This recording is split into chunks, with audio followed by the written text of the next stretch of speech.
up, guys? This is your nurse bae, Carle Rae, and I am coming at you guys today with another nursing video.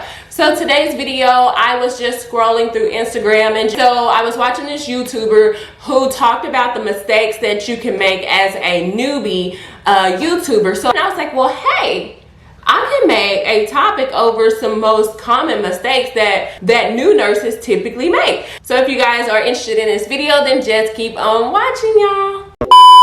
So let's get to rolling out these mistakes that I have seen in my 7 years of being an emergency room nurse and precepting new nurses and things of that such. So number one, not being effective with time management. So time management is your best friend. If you do not know how to manage your time, then you will forever be behind on whether it's giving meds, whether it's administering blood, or whether it's doing certain nursing tasks or things like that. Time management is the key to nursing effectively. Let me give you guys an example. If you know that you have meds due at 9 o'clock, don't wait till 9 o'clock to pass your meds. In nursing, you have a grace window, which is 30 minutes before the medication is due and 30 minutes after the medication is due. So what I like to do at the start of my shift is go ahead and make myself a brain. So what I mean by a brain is I will get a piece of notebook paper and I will put each patient that I have, and I will put what's due when, and I would also highlight it. I would keep that paper with me everywhere I went because it helped me keep track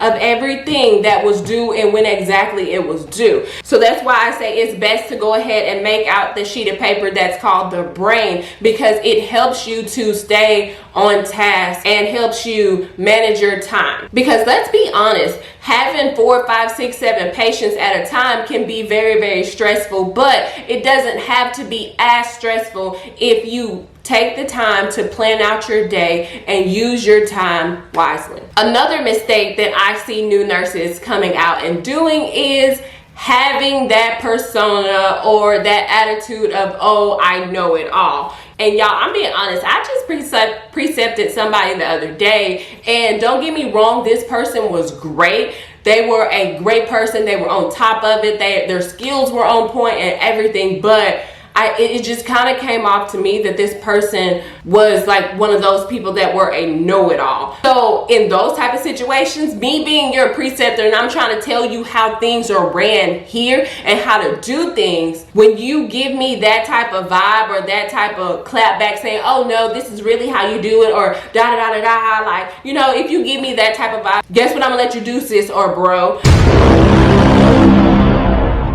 I'm gonna let you drown and I'm gonna let you survive on your own, and I'm gonna go to my charge nurse and let them know, hey, I don't think this person is a good fit because of X, Y, and Z. So you can't have that type of persona. You have to be able to step back and actually take in what somebody is teaching you. You will never be able to be taught anything if you're not able to listen and you're trying to actually just reply and comment back to every single thing. You have to listen and pay attention. Another mistake that I see nurses making is not actually making friends and not being social. You guys may think that I'm crazy when I'm saying this, but the power of networking and being social within your job really gives you a leg up. And so let me tell you how. So within nursing, if you are the newer nurse on staff, they will already kind of have some type of judgment about you or some type of standoffish type of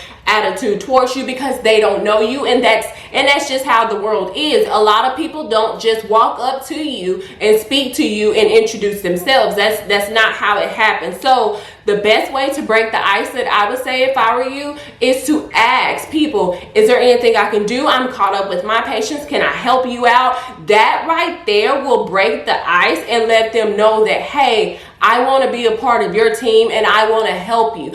And so whenever I needed someone to help me, they were there to help me. So just make for sure that you are being very social and you're networking and you're actually helping your team. Another mistake that I see new nurses doing is actually just being a robot. Can't wait to exit this fucking laboratory and go kill all these human beings. Oh fuck, a door. And so what I mean by being a robot is you're just doing things, and you're not knowing why you're doing it. I need you to know the effects of what you're doing. I need you to know the benefit of what you're doing. I need you to know the who, what, when, where, and whys of what you're doing. You get what I'm saying? I don't ever want you guys to go into a patient's room and be like, hey, Miss Jones, I have a Norvasc here for you. And when your patient asks you, okay, well, why do I need Norvasc? And for those of you who do not know what Norvasc is a blood pressure medication. I don't ever want you guys to be like, well, the doctor ordered it, so I really just don't know why I need to give it to you.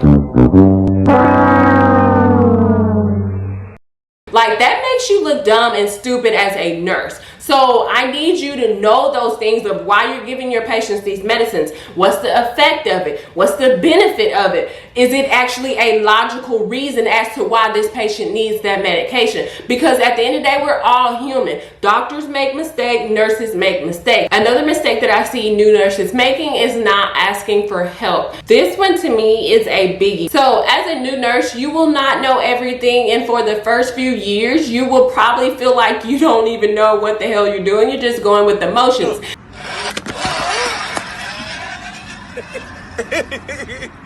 I'm good. I know whenever I was a new nurse in the emergency room, things didn't really just click for me until about the second year. So I don't ever want you guys to feel like, well, hey, I can't ask anybody for help because I don't want to burden somebody. That not asking for help can in turn affect your patient.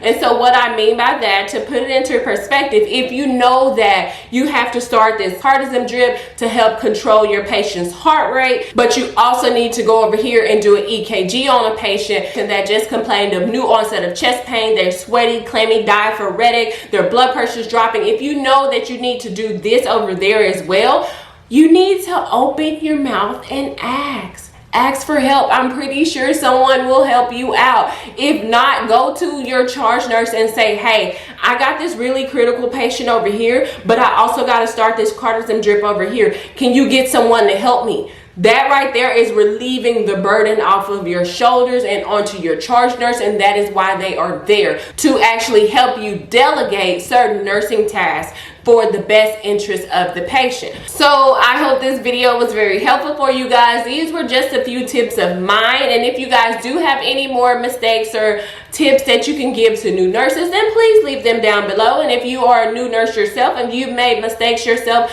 then just go ahead and share that type of information. And one thing I want you guys to take from my channel is that this is a nursing forum. I do not tolerate any negativity, any negative comments. You will forever be blocked from my channel. This is a nursing community that I am trying to build on my channel, and it is here to uplift and give full tips and energy and vibes and good knowledge. You get what I'm saying? Knowledge that's not taught in a textbook. So I'll go ahead and get off my little soapbox, but I hope you guys enjoyed today's video. Don't forget to comment, like, and subscribe, and I will see you guys in my next one.